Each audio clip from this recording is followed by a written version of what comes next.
to shooting him in the head and him saying, I want peaceful protesting, and then the FBI informants, all the confidential human resources inside the freaking crowd of January 6th, that's a whole different argument, debate that you don't want to get into. Okay. But as an American who lives in America and is a veteran, we see what's happening. I don't care about your ChatGPT stats.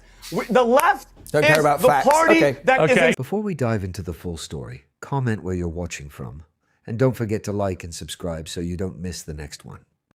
In this explosive exchange, journalist Lewis Goodall goes toe-to-toe with Vincent Oshana, known as Vinny the Angry Patriot, from the Patrick Bet David podcast.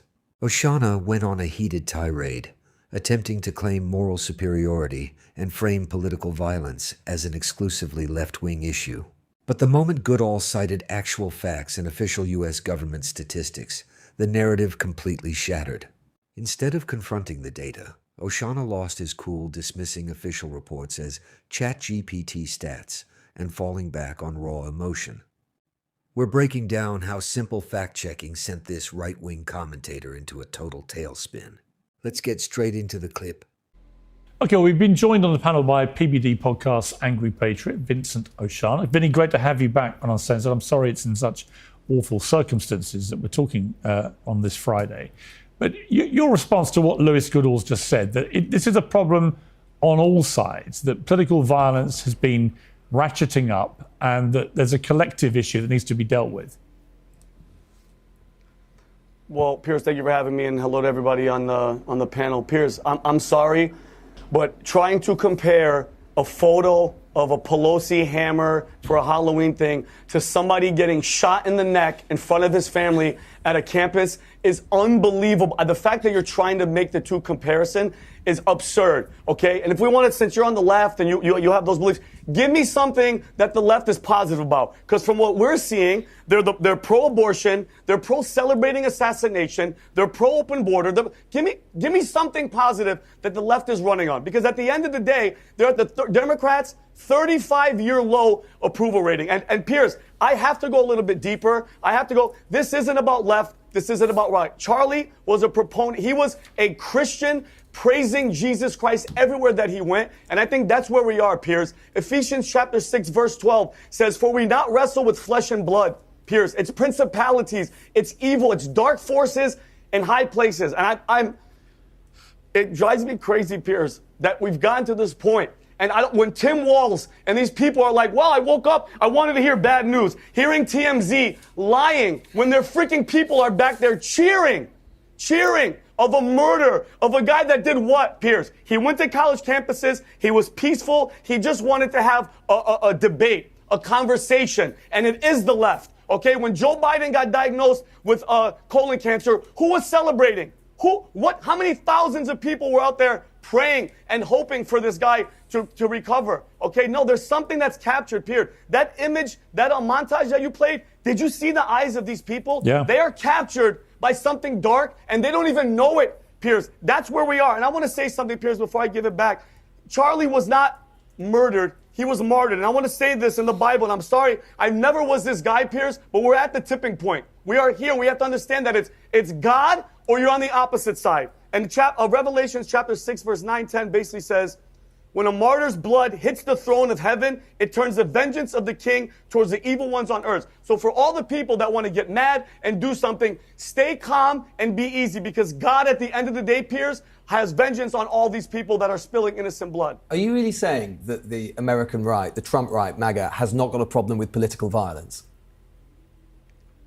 Are you comparing us, who, by the way, no, I'm asking for whether how many years, have 10 years, hold on. Are you comparing the two? Hold on. I'm not saying that the right doesn't get violence, but show me where they're celebrating the murder of a father on a campus. Give it to me. Who celebrate Luigi Mangione, where he's in magazines and girls want to marry him and want to be with him? No, you just have the president of the United States' son. You just have the president of the United States' son tweeting out a picture of a hammer, making fun of a guy who nearly got killed because of a right-wing maniac. Please do not tell me that somehow one side is more morally superior than the other. This is not. No. And just while we're talking about, excuse me, sir. While we're talking about political violence, who's doing the assassinations? What about January the 6th?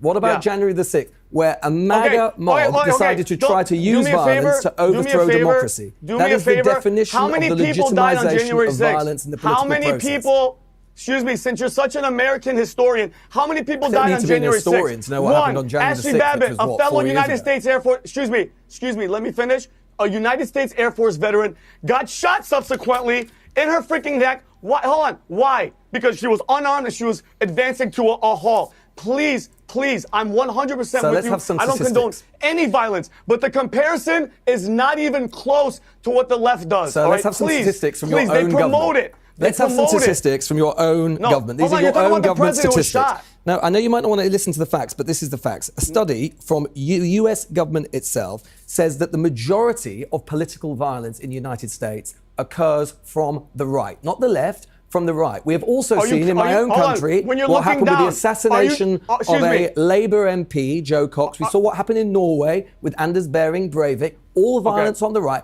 I do not say, as you seem to say, sir, that one side or other is morally superior to the other. I do not say that there will not be political violence on one side or the other. What seems, and I find curious, is your belief, your fervour, that somehow one side of this debate is uniquely morally repugnant and one is superior. The statistics are wrong. That's not right. Doesn't support what you're saying. And the fact after fact after fact, and occasion after occasion after occasion shows the same thing. And like I say, January the 6th itself was literally the legitimization from your side of political violence at the highest of levels. And what did Donald Trump do? When he got back into office, he pardoned them all, sending a message that political violence is fine. Were you, excuse me, are you in the United States? Are you an American citizen? I just returned from the United States, as a matter of fact, but I don't need to be in the United States to know what happened on January the 6th. Are you an American citizen? No, don't know what that's got to do with the price of fish. Are you an American citizen? Nope.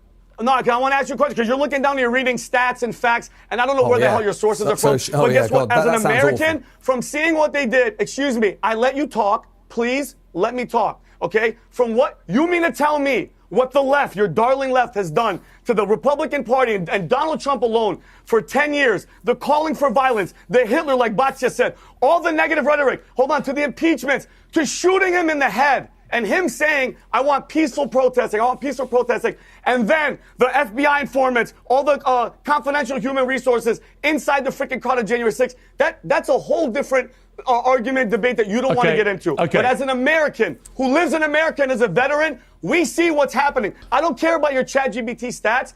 The left is the party that is inciting the violence and causing the problem.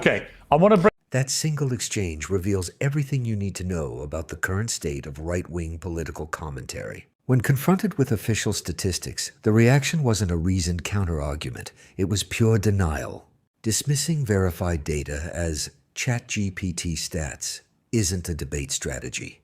It's an admission that the facts don't fit the chosen narrative. The reality is supported by extensive research from nonpartisan organizations, including the University of Maryland's START Consortium and the Center for Strategic and International Studies.